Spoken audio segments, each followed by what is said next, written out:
अस्सलाम वालेकुम। नेक्स्ट हम हमारे पास चैप्टर 3 का जो सीरीज़ हमने स्टार्ट की उसका क्वेश्चन नंबर 33 है जो डिस्कस करेंगे इस वीडियो में। उसमें है find the moment generating function of the continuous standard variable. Moment generating function basically हमने फाइंड आउट करना है। और हम नेक्स्ट ऑनवर्ड हमने म्यू वन की वैल्यू फाइंड आउट करनी है, म्यू टू की। ये हमारे पास कंटिन्यूस स्टैंडर्ड वेरिएबल है तो हमें ऑब्वियसली हम इंटीग्रेशन कंटिन्यूस और डिस्क्रीट स्टैंडर्ड वेरिएबल्स होते हैं हमारे पास। डिस्क्रीट के लिए हम डिफरेंट पॉइंट्स को चूज़ करते हैं और हमारे पास ये वाला फॉर्मूला होता है डिस्क्रीट के लिए। अब अगर हमारे पास कंटिन्यूस स्टैंडर्ड वेरिएबल है तो हम बेसिकली हमारे पास कोई इंटरवल आता है जिस पे हमने फंक्शन को डिफ़ाइन करना होता है। इस इंटरवल पे हमारे पास फंक्शन ये डिफ़ाइन है और नेक्स्ट ऑनवर्ड पे ज़ीरो है। तो ये चीज़ बेसिकली हमने इस पे moment generating function find out करना है। मोमेंट जनरेटिंग फंक्शन के फॉर्मूला हमें पता है, ये बेसिकली फॉर्मूला होता है मोमेंट जनरेटिंग फंक्शन का। अब इसमें जस्ट वैल्यूज़ पुट कर देनी। यहाँ पे जो इंटरवल हमें दिया हुआ है माइनस इन्फिनिटी से पॉजिटिव इन्फिनिटी इंटरवल होता है ना, तो यहाँ पे हमें 0 to 1 इंटरवल दिया, 0 to 1 interval E-T-X। Next onward जैसे इसकी वैल्यूज़ पुट करके हमने ये वाली इंटीग्रेशन करेंगे तो ये वाला आंसर आ जाएगा हमारे पास। ठीक हो गया। अब अगर आप इसका टॉपिक देखें मोमेंट जनरेटिव फंक्शन में, तो एग्जांपल में जो सीरीज़ दी है अगर उसमें हम इसकी वैल्यूज़ पुट करें डेरिवेटिव्स लेके, तो ये चीज़ बेसिकली हमारे पास बनती है। तो म्यू की वैल्यू हमारे पास 1/2, म्यू टू की वैल्यू 1/6 आ जाती है और उससे हम सिग्मा की वैल्यू निकाल लेते हैं, वो ये होती है। यही चीज़ हमने 3 चीज़ें इसमें फाइंड आउट करनी थी, यानी कि वेरिएशन फाइंड आउट करना था बेसिकली, वेरिएशन और सिग्मा 2 और ये 1, ये चीज़ हमने फाइंड आउट करनी थी। हमने ये इसमें इसकी जब सीरीज़ हमने बनाई तो इस सीरीज़ से हमें, बिकॉज इसकी सीरीज़ अगर आप देखें ना तो वो बेसिकली हमारे पास इसकी सीरीज़ होती है। ठीक हो गया। तो ये सीरीज़ बेसिकली हम इसको देखते हुए यहाँ पे इस फंक्शन में हम वैल्यूज़ को कंसीडर कर लेंगे कि म्यू वन की वैल्यू ये है और टू की वैल्यू ये है। अच्छा जी, नेक्स्ट क्वेश्चन नंबर 34 है जिसमें, अच्छा जो प्रीवियस क्वेश्चन था यहाँ पे हमें ना जस्ट दिया हुआ था कंटिन्यूस रैंडम वेरिएबल, यहाँ पे हमें डिस्क्रीट की बात की हुई है। ठीक हो गया।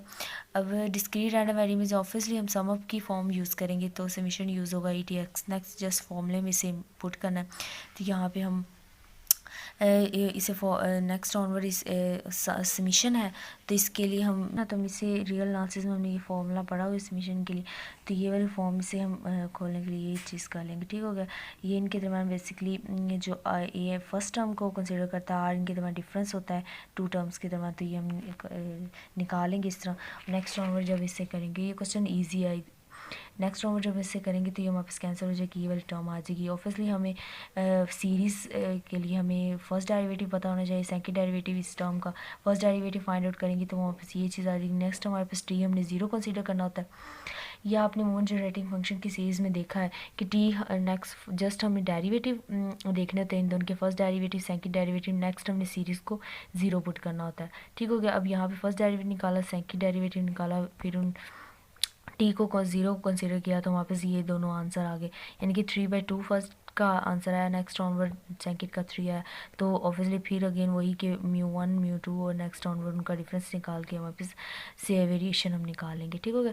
क्वेश्चन नंबर 35 की स्टेटमेंट देखें, ये भी इजी क्वेश्चन है। उसमें हमें क्वेश्चन में ये वाली चीज़ दी हुई है बेसिकली, अगर हम इसे देखें तो हमारे पास ये अगर ऑब्वियसली बाय सीरीज़ हम अगर देखें मोमेंट जनरेटिंग फंक्शन इसको कंसिडर करें तो इसका फर्स्ट डेरिवेटिव हम लेंगे तो हमारे पास बेसिकली इस तरह की फॉर्म आ जाएगी फर्स्ट डेरिवेटिव। अब हमें पता है कि ये वाली चीज़ जो हम यहाँ पे अगर हम आपने सीरीज़ में देखा हो, सीरीज़ पे डिपेंड करती है मोमेंट जनरेटिंग फंक्शन ना, और ऑलमोस्ट सीरीज़ पे डिपेंड करता है। तो यहाँ पे हमारे पास जो ये चीज़ होती है 1 की कंसीडर की जाती है और ये जो होती है इसे म्यू टू कहा जाता है और ये mu one as a consider होती है, यानी कि फर्स्ट डेरिवेटिव तो ये म्यू कंसीडर होगी म्यू वन, और ये म्यू टू और ये वन कंसीडर होती है, तो इनकी जस्ट वैल्यूज़। ओके, अब यहाँ पे अब हमने क्या करना है, ये हमारे पास बेसिकली हमें दी हुई है, इसका फर्स्ट डेरिवेटिव लेंगे हम तो ये आ जाएगा। अब यहाँ पे ये चीज़ किसके इक्वल है, म्यू के इक्वल होगी और ये वाली जो टर्म है ये 1 की इक्वल होगी, तो यानी कि इसका होल आंसर जो होगा वो म्यू आ जाएगा जब आर टी को हम ज़ीरो कंसीडर करें। ऑब्वियसली पहले हम सीरीज़ का डेरिवेटिव लेते हैं, यानी कि डेरिवेटिव कंसीडर करते हैं, फिर उस टी को ज़ीरो कंसीडर करते हैं जैसे हमने इस प्रीवियस क्वेश्चन में किया। नेक्स्ट ऑनवर्ड भी इसका सेकंड डेरिवेटिव लेंगे तो ये आ जाएगा, फिर ज़ीरो पुट करेंगे तो ऑब्वियसली हमारे पास यहाँ पे ज़ीरो आ जाएगा, तो ये वाली सारी टर्म हमारे पास म्यू टू बन जाती है और ये वाली सारी, ये हमने पहले पढ़ा हुआ कि ये वाली सारी टर्म म्यू पर बन जाती है और ये वाली सारी टर्म, ये दोनों अब ये म्यू बन जाएगा, ये म्यू बन जाएगा और ये because mu mu mu square हो जाएगा तो ये चीज़ आ जाएगी हमारे पास। ठीक हो गया। ये म्यू टू का स्केयर, ये 1 की इक्वल आ जाएगी, ये भी 1 की इक्वल है, 1 का स्केयर, तो ये हमारे पास ऑब्वियसली हमें पता है ये वाली सारी टर्म जो होती है वो सिग्मा स्केयर की इक्वल होती है, तो हम इसे यानी कि बेसिकली ये वेरिएशन ही होगी सेकंड डेरिवेटिव। नेक्स्ट ऑनवर्ड हमें जो इक्वेशन दी हुई है ना, अच्छा जी, इसका फर्स्ट डेरिवेटिव हम नेक्स्ट हमें R X T find out करना है उस क्वेश्चन में। तो इसका फर्स्ट डेरिवेटिव लेंगे, सेकंड डेरिवेटिव लेंगे, तो वापस ये चीज़ आएगी, सेम फर्स्ट डेरिवेटिव जो आएगा सेकंड भी होएगा बिकॉज वो सेम ही रहेगा। तो नेक्स्ट हमारे पास म्यू 4 आएगा और सिग्मा भी हमारे पास 4 आएगा। ठीक हो गया।